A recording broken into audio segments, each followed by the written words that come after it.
Hello, everyone, and welcome back to another episode. Today, I would like to continue our conversation regarding the understanding of thought and go in the aspect of if thought is free in any sense.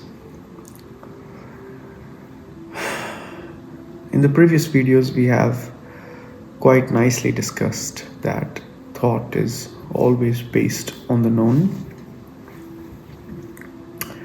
and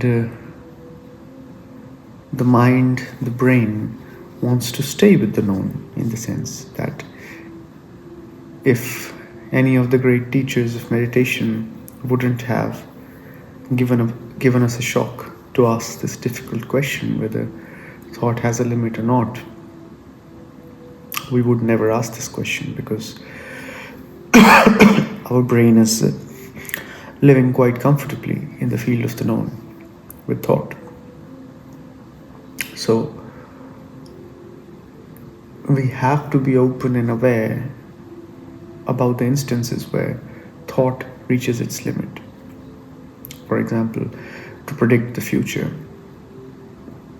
thought can help us drive a car, write a nice book and everything, solve mathematical problems, but it cannot predict the future because the future is unknown. So this simple example gives us a hint that when we enter the field of the unknown, thought is actually useless. So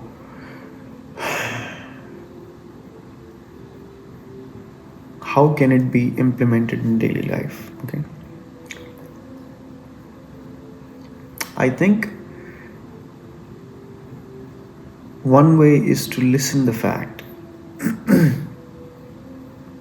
One way is to listen the common explanation of the fact, as this beautiful story goes, that if you're tied to a rope, you feel free within the range of the rope. But as you want to push your limits beyond the range of the rope, you feel that there is a limit. When we love in the so-called social ways, we see that our love is only within a range of conditions. For example, if you do something outside those conditions, then the love can become something else. It can become hate or something negative. So thought has always been and will always remain in the field of known. Can we see this? That whenever something comes where something beyond the known is to be questioned, is to be asked, then thought is actually not able to help us. It's not able to deliver the same accuracy, precision that it can deliver in the field of the known. People can say that thought is creative, but it's always creative on the basis of what it already knows. So thought kind of repackages what it already knows, finds some new connections between the known, and then presents it as if something new. So technically, it's new and old at the same time. Thought. Essentially, it's always old, but the surface level it shows as if it's something new. So a kind of dedication and awareness is needed in this, that you observe your daily living and you see, first of all, that why brain never comes out of the field of the known, because the brain is always living with thought. So the brain has no interest to investigate if there is something which is the unknown. Outside the field of thought, the brain is not interested. Can we see this in our daily living? And as we see this, if we raise the the question of meditation, not the so advertised, so promoted cheap meditations. And I think it has happened because incapable people with a desire to make money have stupidified meditation. Meditation originally was something else, but nowadays it has become what you see on YouTube, okay? That do this, get this experience, enlighten this energy, open this center, and this and this and all that. Now, can we observe that when we have to ask the question of meditation, okay, then we are entering into the field of self-knowledge. Now, observe this, that whenever you use thought to enter the field of self-knowledge, whenever you say the legendary question of Ramana Maharishi, who am I? Okay. And if you use thought to answer that, then thought will always answer from what it already knows. Okay. So even to know itself, thought has to use what it already knows. Thought doesn't have any other way to know itself. It can only know itself using what it already knows. Just like when thought tries to know, let's say, a cup, then it says, yes, I know it is a cup. But the way of knowing is through the definition of what is a cup. What is this color? What is this thing called? What is this?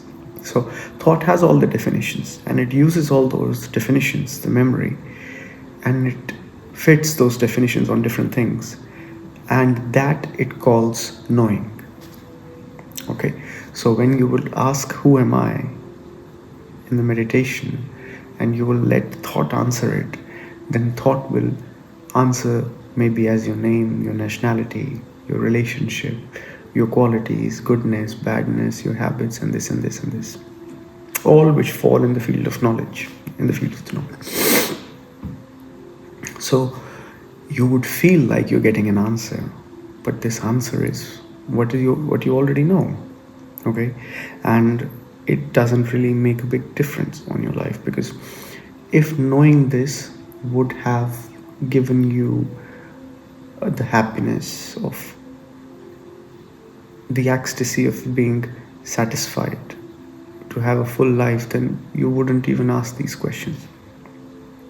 The reason we are raising the question is because there is sorrow in life, there is sadness in life, as Buddha has said.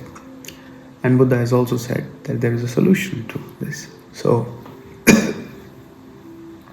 can we see that whenever we try to enter meditation using thought, thought cannot cross that door.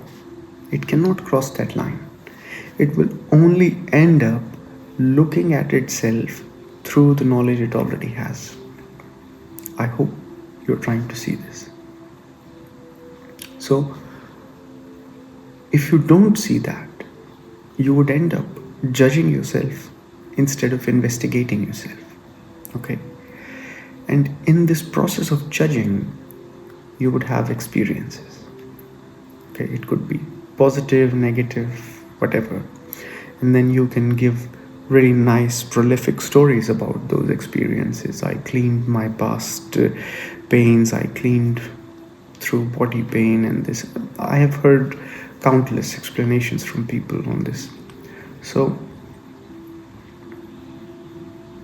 observe this, that going to meditation with thought is anyway going to be your first step, because that's what everyone's first step is, to use thought to meditate. The wise one, or the one who is listening, the one who is serious about it, actually serious, is the one who learns from it quickly and sees the fact that thought cannot answer this question. The question of meditation cannot be answered from thought. The question of freedom from sorrow cannot be answered from thought. Thought would eventually use up its knowledge and try to rejudge it instead of finding something new. Thought can find some new fringes, some new patterns in it, but it can't find something actually new. So you can ask the question and get the answer from thought.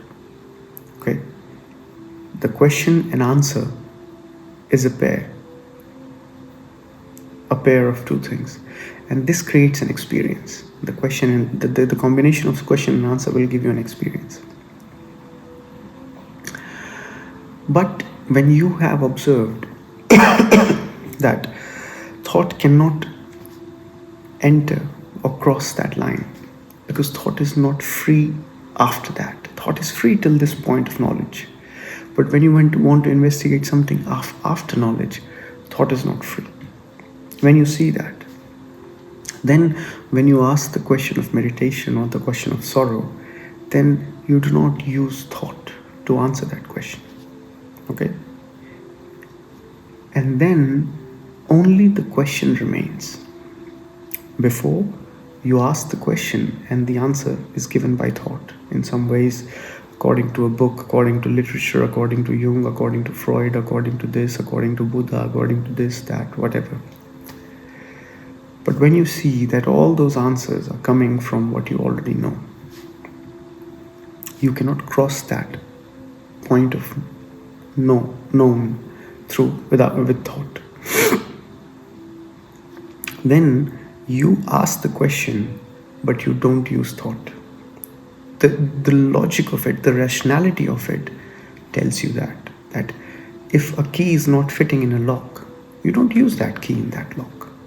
So when you have decently observed, when you have a sufficient amount of observations with you, a sufficient amount of data of observations with you, which is showing you that thought is not able to cross the line, thought is not able to give you a new answer, it's always bringing the same old stuff from the background, then you don't use thought to answer the question. Then only the question remains. And because just the question remains, there is not the second thing to create a pair. And because there is no second thing to create a pair, there is no experience created from that. Okay? I might be fuzzing a bit, okay? But if you are going into it, you can catch it. That when thought is trying to answer, you will end up with experience. But when you will clearly see that all these experiences and this and this and this are within a limit, range, then you would not use thought to answer. And then only the question remains. And when only the question remains, something new happens. Okay? Something that is so unusual. The question will be answered and not answered in a way. Okay? The answer would look so weird to the thought. Because to thought, all the answers that are coming from thought sound logical, because they are coming from thought's logic. But when an answer comes which is outside the field of thought, this answer is like something totally fresh, and it's like a shock for thought. First of all, thought doesn't know where the answer is coming from.